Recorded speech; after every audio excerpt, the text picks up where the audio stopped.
Kaayoo kofan fiigaan kutadhu abdii jireenya addunyaa bu'aa bahii qabdi. Abjuu koon dhugoomsa kaayoo koon milkeessa jechaan osoo hin taane gochaan mul'isa. Harri boruu miti ni darba hundinuu qormaata kana caalu dabarseera wanta danuu. Mul'anni koo fagoodha shirri nan kuffisu daandii dhugaan deema kan ifatti na baasu. Shirri heddummateef abjuu koo sakaalu mul'ata koo boruuf keessatti awwaalu. Anatoof beekaa fudhadhu shira kaayoo kiyya malee illaalu kan biraa. Na dhagayaa fakkaattii koo siifan dhaama waan xiqqoo mul'anni keessi harka jira kan qalaqamee dhumne ejjannoof ta'insaa kan mucucaatiin kufne hin sodaatin waan hunda ce'ee lagaaf bidiruu kan caarraan dhalate malee kan caarraan jiraatin jiru. Ormaaf gurra laattee hundaaf garaa laaftee kaayyoo namaa duukan fiigin kan mataa kee awwaaltee hunda gammachiisuuf iyyaalin tasumaa hawwiin dhala namaa yoom tilmaamamee dhuma firri kiyya jettu boru kan biraati kan namaa dagadhu kan mataa kee yaadi gaafa farkaa qabdu hundatu siin firooma gaafa farkaa dhabde sitti jijjiirama. Ofitti amaniin fudhatin jecha namaa namni waan jedhu nabu ati gaaris taatu hamaa gaafa rakkoof iyyitu omtuu sin dhaga'u kaayyoon aarsaa qaba takkaan galman ga'u.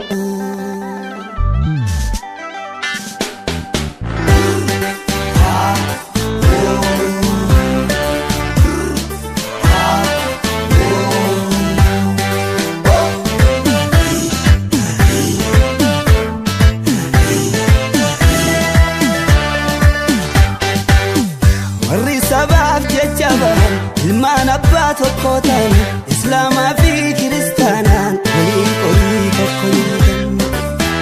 Warri sabaaf jecha bahan kaayoo tokkoof waliin deeman amantaan addaan nu baasu itti walii wareegaman. Tokkummaa keenya jabeessu seenaa boonsaa galmeessanii fakkeenya gaarii dhalootaaf dabarsanii.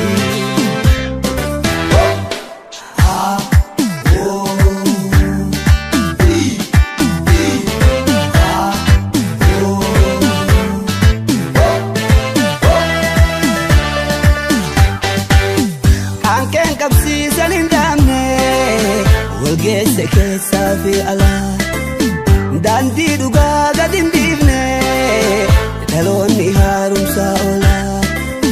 Qaanqeen qabsiisan hin dhaabne walgeesse keessaa fi alaa daandii dhugaa gad hin dhiifne dhaloonni kaayyoo isaan lolaa.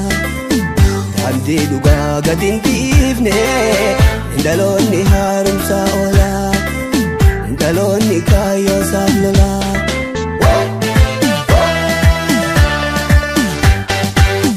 Qeerroon sanyii Taaddasaa fi sanyii Alamuu Qixxeessaati. Qeerroon sanyii Elemoo fi sanyii Aneessoo Waareeti. Qeerroon sanyii Laggasaa fi sanyii Irreessoo Jaalaati. Qeerroon sanyii Magarsaa fi sanyii Baafan Doyyooti. Qeerroon sanyii Baawwaatoo fi sanyii Yassan Ammeeti. Sanyii Buruusoo Boruuti. Sanyii Nadii Gammadaati. Urree haqaarraan dabinaa moggaa eenyummaa ofiitiif falmachuun mirgaa. Gootonni dhiiraaf dubartii nuuf ragaa sanyii Warqituu Ayyaantuu Dagaa. Asha aliitii fi kuulanii boruu Asha aliitii fi kuulanii boruu.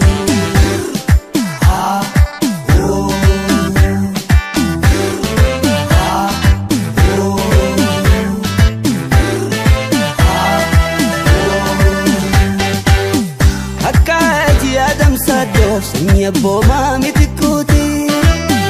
Akka abdii mamma kopheef sanyii Mustafaa Rawweeti.